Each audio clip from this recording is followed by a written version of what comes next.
ठीक है। तो देखिए सेक थीटा इक्वल टू 13/12। सेक होता कितना है, हाइपोटेनियस अपॉन बेस। अगर मैं एक राइट एंगल ट्रायंगल कंस्ट्रक्ट करता हूँ तो मुझे ये एंगल थीटा है, हाइपोटेनियस 13, ये परपेंडिकुलर होगा, ये हो गया base 12। Using Pythagoras theorem AC square equal to AB square plus BC square. ठीक है। तो AC कितना है, 13 का स्क्वायर हो गया 169, AB मुझे फाइंड करनी है, प्लस BC 12 का स्क्वायर हो गया 144, और ये माइनस करेंगे इसमें से तो ये आ गया 25 इक्वल टू AB का स्क्वायर। तो AB कितना आ जाएगा, AB इज़ 5, ये मुझे मिल जाएगा 5। क्या कह रहा है, अदर ट्रिग्नोमेट्रिक रेशियोज, बाकी जितनी भी ट्रिग्नोमेट्रिक रेशियो हैं मुझे फाइंड करने हैं। अब मैं इजीली फाइंड कर सकता हूँ। जैसे मैं साइन थीटा की बात करूँ, ये होता है परपेंडिकुलर अपॉन हाइपोटेनियस, और थीटा के लिए perpendicular 5, hypotenuse 13। Cos theta base upon hypotenuse, और बेस है 12, हाइपोटेनियस है 13। देखो ये जो है सेक का रेसिप्रोकल है कि नहीं है। ऐसे ही मैं टेन थीटा फाइंड कर सकता हूँ, परपेंडिकुलर अपॉन बेस। परपेंडिकुलर क्या है 5 और बेस है 12। ठीक है। मैं सभी के रेसिप्रोकल्स जानता हूँ, तो कॉट थीटा की वैल्यू मैं फाइंड कर सकता हूँ। कॉट थीटा टेन का रेसिप्रोकल 12/5, और कोसेक थीटा साइन का रेसिप्रोकल तो 13/5। बाकी के ट्रिग्नोमेट्रिक रेशियोज हमारे पास में सब आ गए।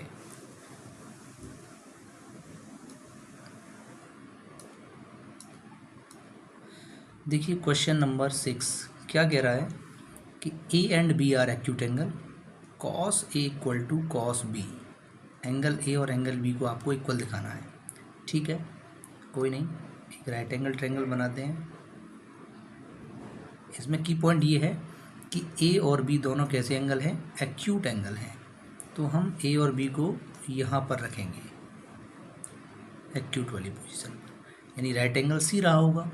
ठीक है। तो कॉस A की वैल्यू हम फाइंड करते हैं। कॉस A क्या होता है, A के लिए ये होता है बेस अपॉन हाइपोटेनियस, और A के लिए बेस क्या है, AC होगा, हाइपोटेनियस AB। कॉस B ये भी बेस अपॉन हाइपोटेनियस होता है, लेकिन B एंगल के लिए ये वाली साइड परपेंडिकुलर होगी, ये क्या होगा, base BC upon hypotenuse AB। हमको गिवन है cos A equal to cos B, तो कॉस A कितना, AC upon AB equal to BC upon AB। तो मुझे यहाँ से क्या मिल जाएगा, AC इक्वल टू BC, यानी ये AC और BC दो साइड इक्वल है। स्टूडेंट्स हम जानते हैं किसी ट्रायंगल में जब कोई दो साइड इक्वल होती हैं तो उनके अपोजिट एंगल्स भी आपस में इक्वल होते हैं। तो angle A equal to angle B, hence proved. ये देखिए क्वेश्चन 7 हम लोग सॉल्व कर रहे हैं। हमको गिवन है cot theta equal to 7/8। Cot हम जानते हैं क्या होता है, बेस अपॉन परपेंडिकुलर, और मैं जब राइट एंगल ट्रायंगल बनाता हूँ तो this angle is theta. Theta के सामने वाली साइड बेस यानी परपेंडिकुलर 8 हो गया, और बेस क्या हो गया, 7 हो गया। ABC using Pythagoras theorem AC का स्क्वायर इक्वल टू 64 + 49, ये हो जाएगा √113। ठीक है, AC की वैल्यू आ गई √113। क्या कह रहा है, फर्स्ट पार्ट में हमसे कह रहा है कि 1 plus sine theta upon 1 plus cos theta one minus sine theta one minus cos theta इसकी वैल्यू क्या होगी। ठीक है, तो मुझे साइन और कॉस की वैल्यू चाहिए, तो मैं क्या करूँगा, साइन थीटा ट्रायंगल से फाइंड करूँगा। साइन थीटा क्या हो जाएगा, परपेंडिकुलर अपॉन हाइपोटेनियस। साइन के लिए परपेंडिकुलर 8, हाइपोटेनियस 113। ऐसे ही cos theta base upon hypotenuse, base क्या है 713। ठीक है, तो क्या मिल जाएगा, यहाँ रख दो value, 1 plus sine theta 8 upon 113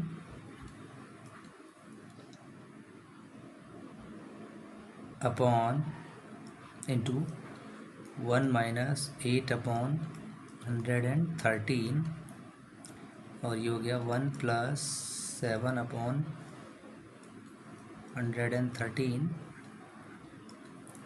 1 minus 7 upon 113, A plus B A minus B, A square minus 64 upon 113, 1 minus 49 upon 113। इसे सॉल्व करूँगा तो ये मिलेगा 113 माइनस 64 अपॉन 113, 113 माइनस 49 अपॉन 113, ये कैंसिल होगा, क्या मिलेगा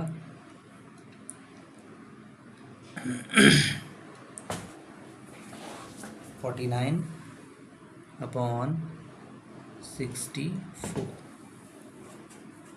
ठीक है, ये आपका आंसर हो गया। सेकंड पार्ट में कह रहा है मुझसे कि कॉट स्क्वायर थीटा की वैल्यू क्या होगी। तो कॉट थीटा अगर मैं यहाँ से निकाल लूँ, कॉट थीटा कितना हो जाएगा,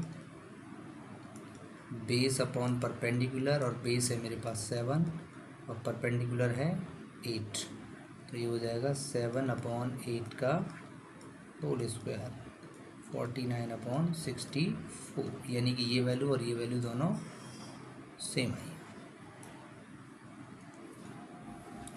ये देखिए क्वेश्चन नंबर 8 बहुत ही अच्छा क्वेश्चन है कि 3 cot A इक्वल टू 4 है, तो इसकी वैल्यू आपको फाइंड करनी है।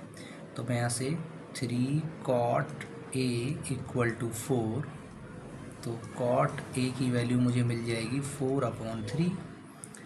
cot होता कितना है, बेस अपॉन परपेंडिकुलर, और मैं राइट एंगल ट्रायंगल का यूज़ करके बाकी की सारी साइड इस ट्रायंगल की फाइंड कर सकते हैं। ये A, ये B और ये C। ठीक है, तो A की सामने वाली साइड परपेंडिकुलर, यानी कि 3 ये हो गया, बेस 4 हो गया, और पाइथागोरस का यूज़ करके AC का स्क्वायर इक्वल टू AB 4 का स्क्वायर 16, BC 3 का स्क्वायर 9, तो AC मुझे मिल जाएगा √25, दैट इज़ 5। अब क्या करना है, 1 minus 10 square A upon 1 plus 10 square A की वैल्यू फाइंड करनी है। ठीक है, ये हमको बताना है। अच्छा, ये इक्वल करना है 1 minus 10 square A equal to cos square A minus sine square A। ठीक है, तो हम लोग 10A की वैल्यू फाइंड करेंगे।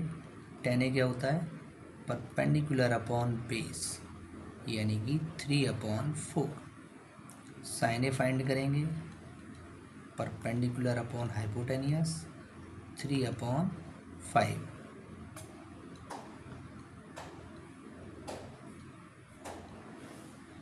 और cos A base upon hypotenuse, base 4 और हाइपोटेनियस 5। तो मैं LHS पार्ट को सॉल्व कर रहा हूँ। LHS part is 1 minus 10 square A upon 1 plus 10 square A। लगाओ वैल्यू, 1 माइनस 10 स्क्वायर A यानी कि 3/4 का होल स्क्वायर अपॉन 3/4 का होल स्क्वायर, ये आ जाएगा 1 माइनस 9 अपॉन 16 और 1 प्लस 9/16 क्या मिलेगा 7/16 और 25/16 क्या मिल गया 7/25। अब मैं RHS को लेता हूँ। RHS क्या है cos square A minus sine square A. Cos square A मतलब 4/5 का whole square minus sine square A मतलब 3/5 का होल स्क्वायर क्या मिलेगा 16/25 और 9/25 दैट इज 7/25। तो क्या मिल गया LHS और RHS आपके दोनों क्या हो गए इक्वल आ गए, इसीलिए हमारा ये प्रूफ हो गया। देखिए क्वेश्चन नंबर 9 बहुत ही अच्छा क्वेश्चन है। इन ट्रायंगल ABC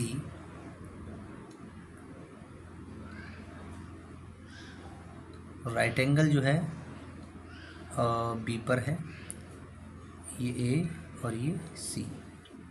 tan ए की वैल्यू 1/√3 है। तो साइन ए कॉस सी और कॉस ए साइन सी की वैल्यू हमें बतानी है। tan ए होता है परपेंडिकुलर अपॉन बेस, ठीक है, यानी कि ए के लिए परपेंडिकुलर हो गया ये और बेस हो गया √3। यूजिंग पाइथागोरस AC का स्क्वायर इक्वल टू 1 का स्क्वायर प्लस √3 का स्क्वायर 3 दैट इज़ 4। तो AC मुझे क्या मिल जाएगा 2, ठीक है। अब मैं फाइंड करूँगा साइन ए परपेंडिकुलर अपॉन हाइपोटेनियस, ए के लिए परपेंडिकुलर 1 हाइपोटेनियस 2। कॉस सी, सी के लिए बात कर रहे हैं बच्चों, सी के लिए परपेंडिकुलर ये बेस ये कॉस कितना होता है बेस अपॉन हाइपोटेनियस 1/2। फिर कॉस ए की बात करूं तो कॉस ए के लिए परपेंडिकुलर ये बेस ये हो जाएगा √3/2। साइन सी के लिए परपेंडिकुलर, सी के लिए परपेंडिकुलर √3 हो गया और हाइपोटेनियस 2। अब मुझसे फर्स्ट पार्ट में पूछ रहा है sign A cos C plus cos A sign सी, इसकी वैल्यू क्या होगी।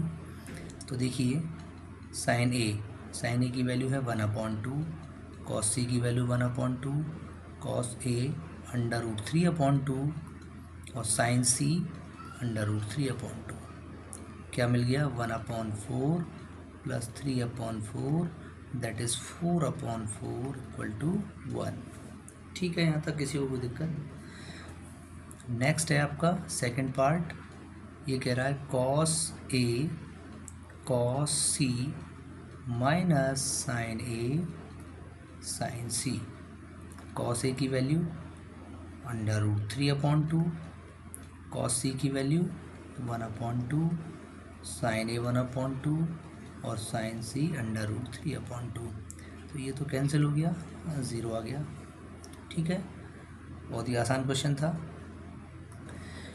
क्वेश्चन नंबर 10 इम्पोर्टेंट क्वेश्चन है, कई बार पूछा गया है। ट्रायंगल PQR है, राइट एंगल क्यू पर है, बना लो। ट्रायंगल PQR तो राइट एंगल क्यू पर, ये P मान लिया और ये R, ठीक है। फिर क्या कह रहा है PR plus QR, PR plus QR की वैल्यू 25 ही है और PQ जो है वो आपको 5 सेंटीमीटर दिया हुआ है।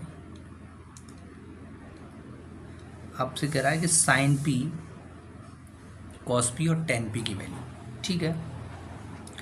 तो in triangle PQR using Pythagoras PR का स्क्वायर इक्वल टू PQ का स्क्वायर प्लस QR का स्क्वायर।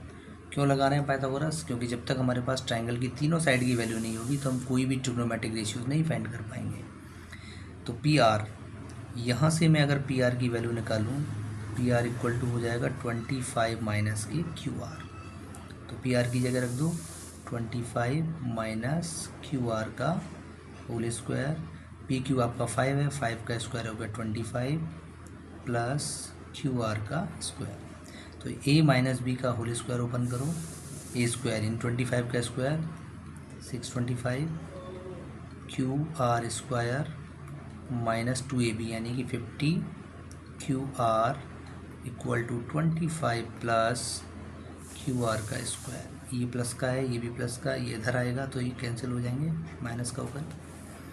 तो क्या बचा, माइनस का 50 Q R equal to 25 minus 625, minus का 50 Q R equal to minus का 600, क्या मिलेगा क्यू आर की value 600 upon 50 that is 12। Q R मेरे पास में आ गया 12 सेंटीमीटर। अब मुझे चाहिए पी आर, तो यहाँ लगा दो, पी आर का square equal to P Q 5 का स्क्वायर प्लस क्यू आर 12 का स्क्वायर, तो कितना आ जाएगा 169। तो पी आर की जो वैल्यू आ गई वो आ गई 13 सेंटीमीटर। क्या आ गया ये 13 सेंटीमीटर। अब आप कुछ भी फाइंड कर सकते हो इसमें से। इसने पूछा है कि साइन पी बताइए, sine P perpendicular upon hypotenuse, perpendicular upon hypotenuse. तो परपेंडिकुलर क्या है,